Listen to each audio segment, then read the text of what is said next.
Hello guys, today I'm gonna tell you how we can manage the memory function in the dryer Miele. So let's turn on the device.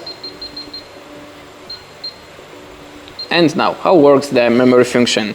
The electronic will remember the selected program along with the drying stage or the selection of the other features.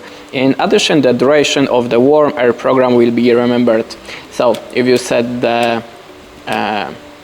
your cycle, you set the drying level, the dry curve, and you start the cycle. After that, when you select the same cycle, the settings will be remembered. Okay, and how to manage it? You have to open the doors of your appliance, hold the start button and close the doors to open the user menu. Hold the door until you see it fully lights up.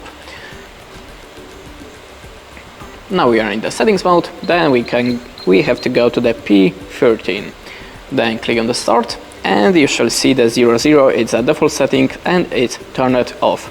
You can freely switch it on by going to the left side of the arrows and switch it to the 01. 01 is turned on.